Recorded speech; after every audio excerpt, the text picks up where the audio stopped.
Very good morning class. My name is Shailja Mishra, faculty from BCA department. Last class में हमने computers की 3 generations का discussion किया था, ठीक है। आज हम स्टार्ट करते हैं कंप्यूटर की 4 जनरेशन से। तो बेसिकली कंप्यूटर की जो 4 जनरेशन है that was started from 1975 to 1989 was the era जब आपका कंप्यूटर का 4 जनरेशन आया था। इसमें क्या था, जैसे कि हमने बात करी कि 3rd जनरेशन के कंप्यूटर्स में हमने आईसीज का यूज़ किया था। आईसीज बता इंटीग्रेटेड सर्किट्स, ठीक है। अब आईसीज में भी और एडवांसमेंट आ गई, VLSI technology, that is very large scale integrated circuits का यूज 4 जनरेशन के कंप्यूटर में आपका किया गया, ठीक है। माइक्रो प्रोसेसर्स का यूज भी 4 जनरेशन के कंप्यूटर में आया, ठीक है। सेमीकंडक्टर बेस्ड थे। इसके बाद हमने लार्जर कैपेसिटी की डिस्क का यूज किया। 4 जनरेशन के कंप्यूटर आपके पीसीज बोले जाते हैं, मतलब पीसीज जो कि आजकल हम पर्सनल कंप्यूटर्स का यूज करते हैं, दैट इज डेस्कटॉप सिस्टम। इनका इन्वेंशन भी आपका पर्सनल कंप्यूटर का 4 जनरेशन में ही हुआ था, ठीक है। अब क्योंकि 4 जनरेशन के कंप्यूटर का साइज बहुत स्मॉल हो गया था, लाइक हम डेस्कटॉप सिस्टम पर्सनल कंप्यूटर की तरह इसको यूज कर रहे थे, तो यहाँ पे विंडोज का कॉन्सेप्ट भी आ गया। विंडोज आपका GUI बेस्ड होता है, that is graphical user interface. Graphical user interface पे का यूज करके हम ऑपरेटिंग सिस्टम का यूज करने लगे थे 4 जनरेशन की कंप्यूटर। साथ ही साथ प्रोग्रामिंग लैंग्वेज की अगर मैं बात करूं तो हाई लेवल प्रोग्रामिंग लैंग्वेजेस हमने 3rd जनरेशन से स्टार्ट करती थी। 3rd जनरेशन में जो basic high level programming languages थी उन्हीं में और एडवांसमेंट होते चले गए। एंड 4th जनरेशन आते आते आपका ऊप्स का कॉन्सेप्ट आ गया था। OOPs as an object oriented programming language का कॉन्सेप्ट आया था आपकी 4th जनरेशन की कंप्यूटर से, ठीक है। साथ ही साथ इसमें मल्टी प्रोसेसिंग ऑपरेटिंग सिस्टम का कॉन्सेप्ट भी यूज किया जाने लगा। आगे हम बात करते हैं, क्योंकि अब इतने सारे एडवांसमेंट आ गए तो कंप्यूटर का जो साइज था वो स्मॉल हो गया, कंप्यूटर अफोर्डेबल हो गए, रिलायबल थे एंड इजी टू यूज़, क्योंकि पीसीज जो थे वो इजीली हम यूज़ कर सकते थे। तो ये आपका एडवांसमेंट 4 जनरेशन के कंप्यूटर में हुआ। 4 जनरेशन कंप्यूटर की अगर मैं एग्जाम्पल्स की बात करूँ तो IBM के पीसीज आए थे। जैसे कि मैंने बोला कि जो आपके super computers and main frame computers हैं वो भी इसी जनरेशन में बने थे। तो क्रे 1 आपका एक सुपर कंप्यूटर था जो कि 4 जनरेशन के कंप्यूटर्स में ही बना था। साथ ही साथ wax 900, TRS-80 and Apple cycle, ये आपके सारे 4 जनरेशन के कंप्यूटर्स के example.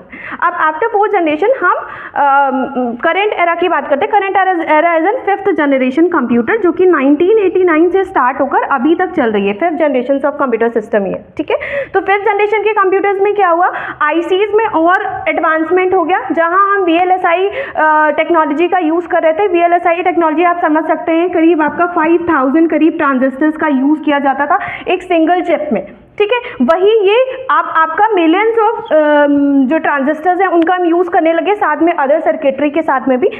ULSI is as an ultra large scale integrated circuit technology का इस पर यूज किया गया, ठीक है। साथ ही साथ आपकी main memory RAM ROM larger capacity की हो गई। साथ ही साथ सेकेंडरी मेमोरी के लिए हम हार्ड डिस्क का, पेन ड्राइव्स का, CD DVD, मल्टीपल टेक्नोलॉजीज जो कि हम आजकल यूज करते हैं या हमने इस एरा में यूज किया है, ये सारे एडवांसमेंट्स आपके इसी जनरेशन में आए थे, ठीक है। साथ ही साथ अब अगर मैं और पावरफुल जो आपके सुपर कंप्यूटर्स है, पावरफुल सर्वर्स हैं, वो भी 5th जनरेशन में ही आए। AI रोबोटिक्स का जो इन्वेंशन हुआ वो भी आपका 5th जनरेशन के ही कंप्यूटर में हुआ। तो आप देख सकते हैं जैसे कि 5th जनरेशन के कंप्यूटर में आपका पैरेलल प्रोग्रामिंग का कॉन्सेप्ट आया था, ठीक है। साथ ही साथ डिस्ट्रीब्यूटेड ऑपरेटिंग सिस्टम का यूज भी हमने 5th जनरेशन के कंप्यूटर्स में किया। As a programming language, high level programming languages जैसे कि जावा का इन्वेंशन भी आपका 5th जनरेशन के सिस्टम में ही आया। मल्टीमीडिया, इंटरनेट, ठीक है, एंड मल्टीपल एप्लीकेशंस का इन्वेंशन और अभी तक होता चला आ रहा है, आपकी 5th जनरेशन का ही है, ठीक है। कंप्यूटर्स जो थे वो बहुत ज़्यादा पोर्टेबल हो गए थे। 5th जनरेशन की कंप्यूटर की बात करें तो आफ्टर डेस्कटॉप कंप्यूटर नोटबुक्स आए, आपके लैपटॉप्स आए।